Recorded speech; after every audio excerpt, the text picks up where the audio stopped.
Jadi sebenarnya yang aku pelajari setelah di sini adalah menjadi laki-laki, anak laki-laki ataupun lelaki ya. Itu kita punya kewajiban untuk menemukan jalur atau jalannya secepat mungkin. Kenapa? Karena memang berperangnya sama waktu sih sebenarnya. Setelah aku pahamin, ternyata sekolah yang kita laluin, terus kemudian ketemu sama karir itu emang udah didesain sedemikian rupa yang mana kita TK itu belajar untuk sosialisasi, ketemu teman-teman dulu. Selain kita bermain terus di rumah sama orang tua gitu ya. Terus masuk SD kita mulai berkompetisi. Itu ada perankingan di sana. Merasakan kompetisi kecil-kecilan selama 6 tahun. Kemudian memahami adanya adik kelas dan kakak kelas. Ada senior dan junior. Terus kita masuk ke SMP itu untuk belajar mungkin lebih kepada attitude, akhlak dan lingkungan sekitar. Karena kita sudah menyentuh kayak orang-orang di luar dari sekolah kita. Terus waktu SMA itu sebenarnya masuk ke arahnya ketemu jalan kecil yang akan kita lalui panjang nantinya. Kita masuk IPA memang situ udah jalannya, terus IPS memang itu sudah jalannya, bahasa, agama dan lain-lain. Sebenarnya itu udah didesain segitunya, dan tugas kita di SMA itu adalah menemukan sedini mungkin sebenarnya kita ini jalurnya kemana, kemampuan kemana, dan nantinya ketika sudah ada di usia dewasa itu baiknya kita ada di mana. Kenapa bilang begini? Karena ketika sudah memutuskan untuk kuliah, itu yang paling krusial adalah menentukan jurusan kuliah yang kita ambil. Kenapa bilang begini? Karena aku ngerasain udah 4 tahun lebih, 4 tahun aku kuliah S1, terus lanjut lagi S2, sekarang udah hampir 2 tahun. Jadi kayak total 6 tahun aku di pendidikan. Dan aku menyadari bahwa sebenarnya tahapan yang menurutku paling worth it atau tepas itu adalah S1 selama 4 tahun mendalami apa jurusan yang kita jalani. Kemudian kita akan masuk ke ranah karir, yang mana karir itu harus sejalan dengan jurusan yang kita punya sebenarnya.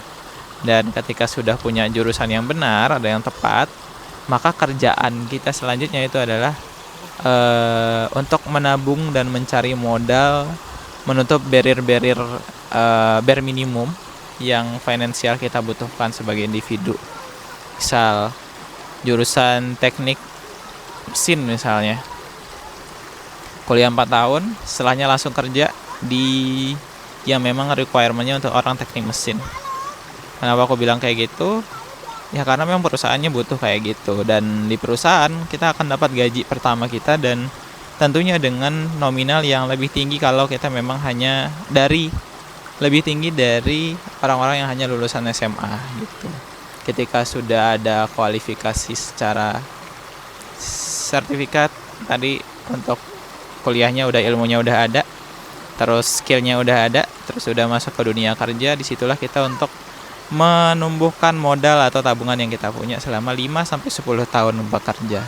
Sehingga nantinya setelah 5-10 tahun bekerja dari jurusan yang tadi, kita baru bisa pivot untuk melakukan banyak hal. Mungkin bisnis dari tabungan yang kita punya, mungkin S2 dari tabungan yang kita punya, S3 dari tabungan yang kita punya, whatever. Jadi menurutku path-nya yang normal seperti itu. Cuman ya jalan orang beda-beda. Tapi satu hal yang harus aku tegaskan adalah berani sama keputusan diri sendiri. Jangan terlalu ngikut kata orang-orang, karena masa depan bukan ditentukan seberapa bangga orang sekitar, tapi seberapa aman posisi yang kita jalani. Jadi mungkin itu obrolan hari Minggu kali ini. Tinggal jalani saja. Good luck. Semangat guys. Thank you. Bye bye. Ada kamu di situ. Ada disclaimer, ini aku mempelajarinya karena memang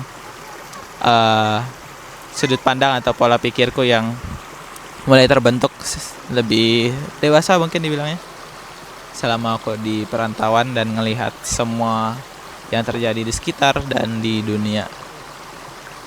Seperti itu. Sudah ku analisis, sudah ku pelajari semuanya. Semoga benar aja sih jalannya ini. Bye bye.